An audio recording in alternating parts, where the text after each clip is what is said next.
Welcome to Prima Donna News, where we give unbiased commentary about trending topics, as well as expose the propaganda surrounding Robert Kelly. Make sure to hit the like button, share the content, and ensure all notifications are on all in order to get all notifications from our channel. The allegations are just despicable. But here's the question. Are they proof of RICO, racketeering, influenced corrupt organization? If anybody knows, it is my next guest, Maria Cruz Melendez. She's a former federal prosecutor for the Eastern District of New York.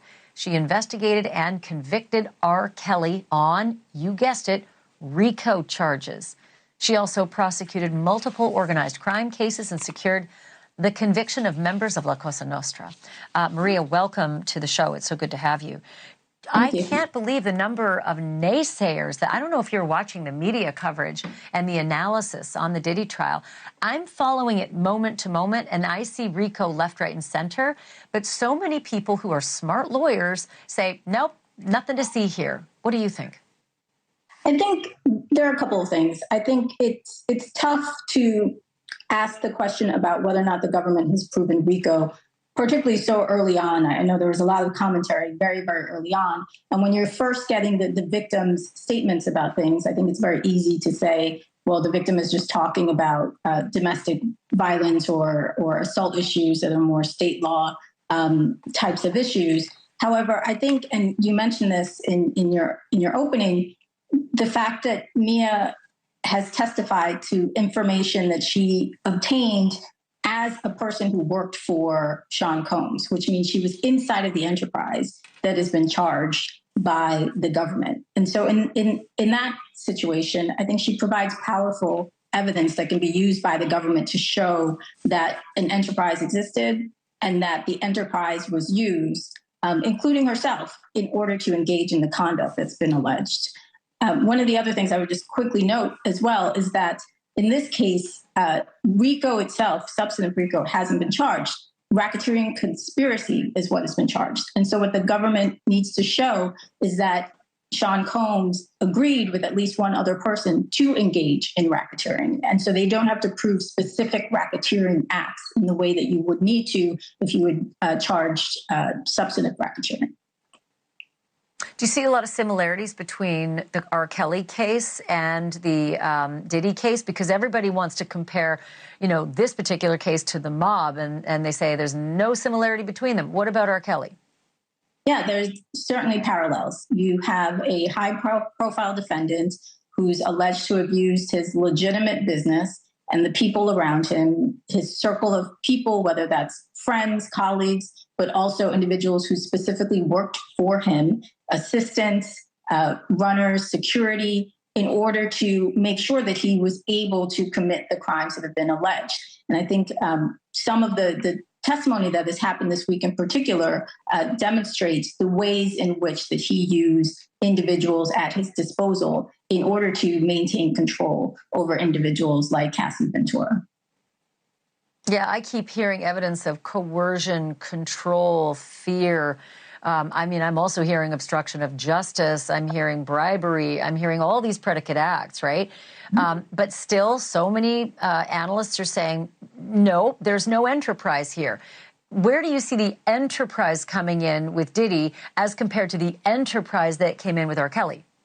Yeah, the enterprises, I think, are similar as well. Something that people sometimes confuse about racketeering is that they think that the enterprise has to be criminal. With racketeering, that's not the case. You can have a legitimate enterprise. And the question is whether or not that legitimate enterprise, which can be a business, is being used in order to commit the pattern of racketeering that's been charged. And with racketeering enterprises, it can be as informal as a pickup basketball team. So as long as individuals are associated in fact and they're engaging in the pattern of racketeering that's alleged, then you've got an enterprise. And so the fact that Sean Combs has a business that functioned where he had individuals who were at his disposal, and to the extent he used assistants or other individuals who worked for him, who were in his orbit, in his circle, then I think an enterprise can be, and I think we've heard a lot of evidence that shows an enterprise has been proven. Yeah, isn't it interesting? I think a lot of people also don't know. Use the language knowing or unknowing in terms of committing. Feds can use the language knowing or unknowing in terms of committing. Feds can use the language knowing or unknowing in terms of committing a crime. So some of these assistants who may have been dispatched to commit a crime, let's just say Uncle Paulie, the testimony that Uncle Paulie took poor Capricorn Clark to a vacant building and threatened that she was going to swim with the fishes in the East River and, you know, told her she had to take lie detector tests for 5 days. Sounds to me like Uncle Paulie should have known that's kidnapping, but even if Uncle Paulie didn't know it was kidnapping, there's the knowing and unknowing aspect of it, isn't there? Absolutely. Individuals who are members of the enterprise, that label doesn't mean that you yourself know that criminal activity is happening or that you've engaged in criminal activity. It means that you, in particular instances, it means that you yourself have provided some sort of an assistance to the individual who's being charged with racketeering. And so in this situation, you've got Sean Combs using security, using assistance, using anyone who's at his disposal as part of his organization and his business in order to engage in the charged conduct. I think one of the things we heard from Mia that's been reported is that she said at one point she didn't provide information or she didn't tell law enforcement, and that at certain times she didn't say no to Sean Combs because of the way he reacted if she had said no to bringing him a sandwich. And so I think she certainly had very, very strong testimony that suggested that he not only used and coerced Cassie Ventura, but also when it came to his assistants, like Mia, also exerted control via humiliation, physical abuse, and other forms, including financial form. I think you mentioned earlier the fact that he threatened her pay during certain instances. And so all of these things have been alleged as the means and methods of the enterprise. And I think that the government is certainly trying to get all this information in order to prove those allegations that have been made in the indictment. There's also the extortion part, right? I'm going to release sex tapes of you. I'm going to send the sex tapes to your parents, and I'm going to have your parents fired. Like, those are all extortion, too. Hey, I got a question for you. That every piece of information I hear in this case, be it, you know, testimony or photographs, evidence, it makes me hate Sean Combs. Whether he's guilty or not guilty, I personally despise this person just from what I saw him do to Cassie on the hotel video and then admit to it later on social media. And I wonder how powerful that is for jurors, meaning this could be very complicated for jurors to figure out RICO, you know, it could be racketeering and racketeering conspiracy, sex trafficking. Do you think they can hate him just enough to say, I don't care what the charge is, I'm voting guilty on something, anything?